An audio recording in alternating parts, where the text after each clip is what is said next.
বেনারস বেনারস এমন একটা শহর, যে শহরের নাম শুনলেই আপনার মনে ওখানকার গঙ্গা নদীতে বাঁধানো সিঁড়ি এবং সিঁড়িতে বাঁধানো ঘাটে বানানো মন্দির এইসব মাথায় আসতে থাকে।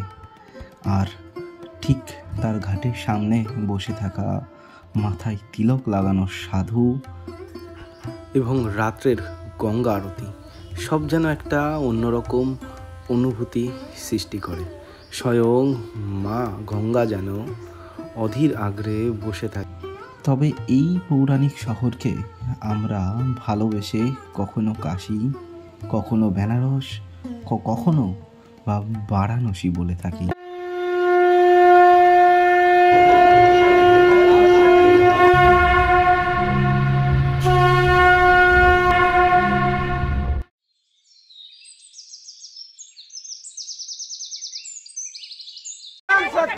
এখানে কিছুটা টাইম জীবনের আসল মানে আমি উপলব্ধি করতে পারলাম।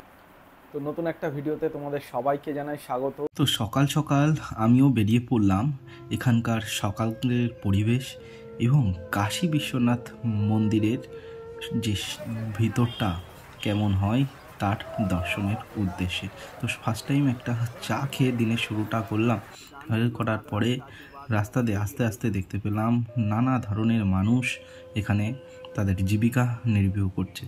আসার পরে এখানে একটা সুন্দর একটা পরিবেশ দেখতে পেলাম, সুন্দর একটা দৃশ্য দেখতে পেলাম, যেটা দেখে মন পুরো একদম মুগ্ধকর হয়ে গেল। তো তার সঙ্গে সঙ্গে আরও একটা জিনিস আমি উপলব্ধি করলাম, যে জীবনের মায়া মোহ সব কিছু যেন এখানে আসলে কিছু সময়ের জন্য স্তব্ধ হয়ে যায়। তো তারই কারণে আমি কিছুটা টাইম এখানে বসে মনের কিছু দিক পরিধিক বিচার করার পরে কিছুটা টাইম এখানে স্পেন্ড করলাম।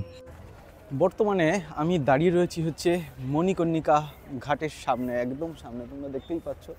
এই সেই মণিকর্ণিকা ঘাট, যেখানে থেকে কিন্তু মানুষ বহু দূর দূরান্ত থেকে কিন্তু এখানে আসছে।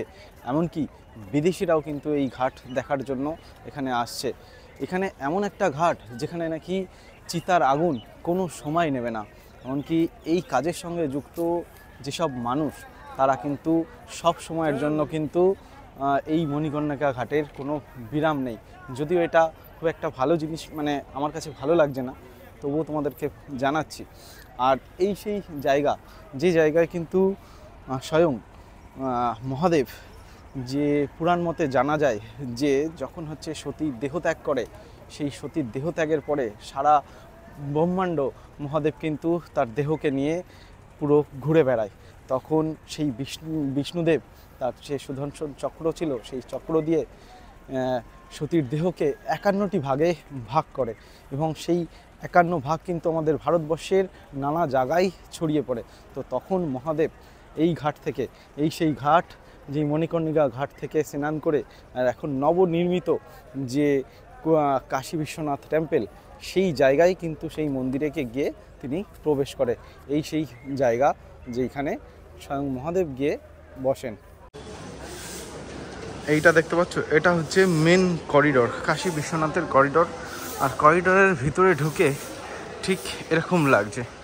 আর এখানে এসে একটা জিনিস দেখতে পারলাম, দেখো এখানে একটা মূর্তি রয়েছে, দেখো মূর্তিটা দেখো কত সুন্দর।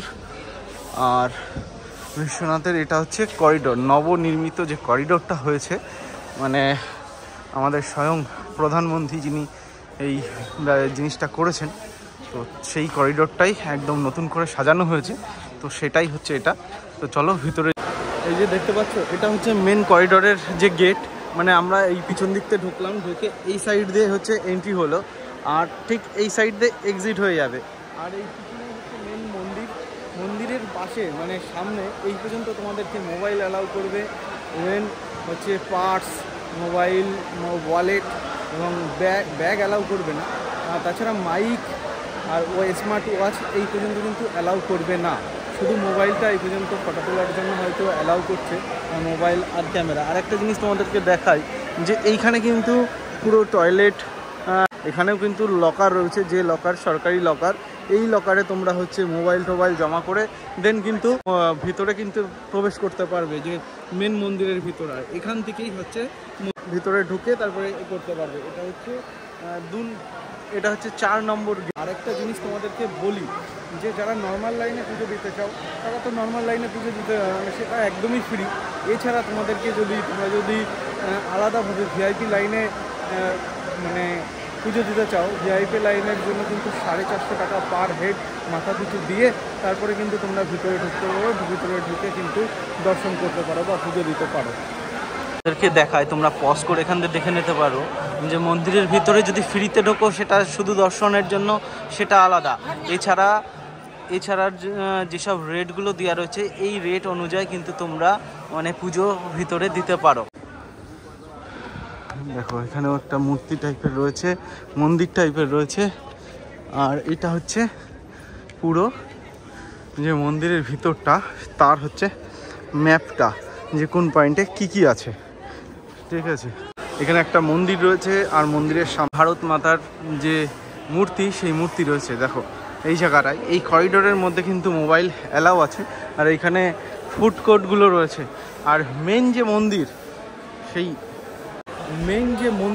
সেই মন্দিরে কিন্তু কোনো মোবাইল বা কোনো কিছু ক্যামেরা কোনো কিছু অ্যালাউ নেই। মানে এই পর্যন্ত আসতে পারবে। এই যে দেখতে পাচ্ছ, এই যে পুলিশগুলো দাঁড়িয়ে রয়েছে, এই যে এই সামনে, এই পর্যন্ত কিন্তু তোমাদের মোবাইল অ্যালাউ আছে। ঢুকতে পারবে তোমরা, ঢুকে ফটো ভিডিও যাই বলো না কেন তুলতে পারবে। তারপরে কিন্তু একদমই কোনো কিছুর অ্যালাউ নেই। এই যে এই রাস্তাটা দেখতে পাচ্ছ, এই রাস্তাটা কিন্তু পুরো একদম করিডোরের ভিতরে ঢুকে যাচ্ছে। করিডোরের ভিতর দিয়ে যদি ঢোকো তাহলে তোমাদের মন্দিরের আগে একটা গেট টাইপের পড়বে, সেই গেট পর্যন্ত মোবাইল কিন্তু অ্যালাউ আছে।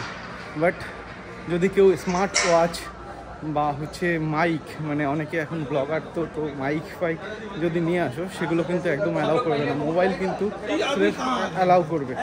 তো যখনই আসবে সরকারি লকার বা হচ্ছে যেখান থেকে কিনছো, সেই পর্যন্ত কিন্তু তোমাদেরকে এই জিনিসগুলো মানে রেখে আসতে পারো।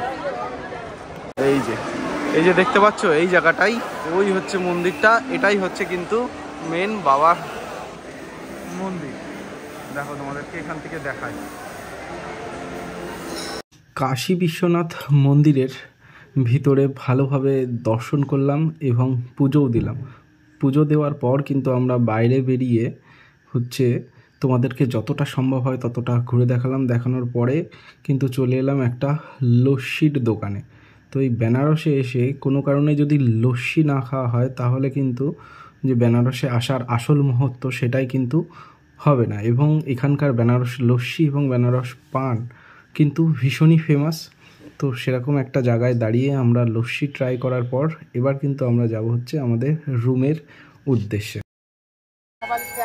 দেখো এখানে ঠিক একটা মন্দির রয়েছে, মানে এই দিকটায় হচ্ছে গধুলিয়া চক, এই সামনেটাই। আর এই ঠিক গধুলিয়া চকের সামনে হচ্ছে টেম্পল, তার ঠিক সামনে খিচুড়ি বাবার মন্দির, নামই হচ্ছে খিচুড়ি বাবার মন্দির। আর ঠিক প্রত্যেক দিন কিন্তু এখানে প্রচুর মানুষ মানে একসঙ্গে খিচুড়ি, এই যে জিনিসটা দেখতে পাচ্ছ, এটাই হচ্ছে অটোমেটিক খিচুড়ি রান্নার জিনিস। অটোমেটিক খিচুড়ি রান্না হয়। দেখো এখানে দেখো, যাচ্ছি হচ্ছে কাল ভৈরবজির মূর্তি মানে মন্দিরে।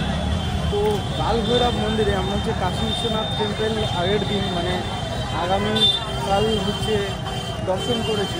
তো আজকে হচ্ছে কাল ভৈরবজির মন্দিরে যাচ্ছি। তো কাল ভৈরবজির মন্দিরে যেতে গিয়ে একবার ভিড় আমি লক্ষ্য করছি। এখন হচ্ছে সবে 8:30 বাজে, আর কত পরিমাণে ভিড় একবার তোমাদেরকে দেখাই। যে এটা হচ্ছে চৈত্র মাসের লাস্ট হচ্ছে শুক্রবার, আর শুক্রবার মানে হচ্ছে বাবার জন্মতিথি। আর সেই জন্মতিথিতে দেখো হাজারো লাখো মানুষ কিন্তু একই সঙ্গে পা মেলাচ্ছে হচ্ছে মন্দিরের দিকে যাওয়ার জন্য। দেখো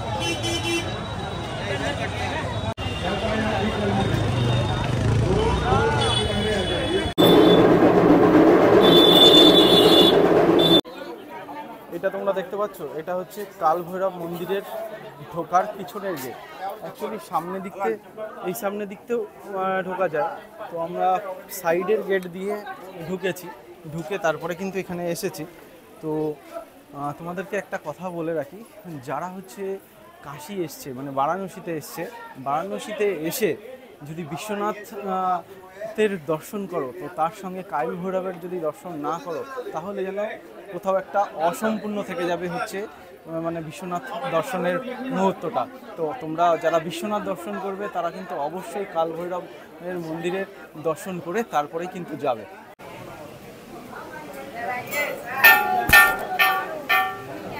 বেনারসের গলিতে গলিতে ঘুরতে ঘুরতে একটা জিনিস কিন্তু মানে তোমাদের পাগল হয়ে যাওয়ার মতন হবে, সেটা হচ্ছে বেনারসের যে গলি দিয়ে ঢুকবে তুমি, সেই গলি দিয়ে আর তুমি খুঁজে পাবে না। এই একটা কিন্তু বেনারসের বিশেষত্ব।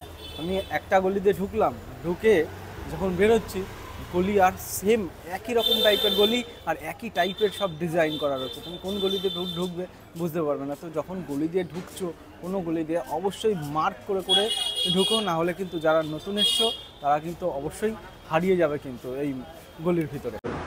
তো আমি এই ভিডিওটা এখানেই শেষ করছি, দেখা হচ্ছে নেক্সট ভিডিওতে। তো চলো, ততক্ষণের জন্য তোমরা সবাই সুস্থ থেকো, ভালো থেকো, দেখা হচ্ছে নেক্সট ভিডিওতে।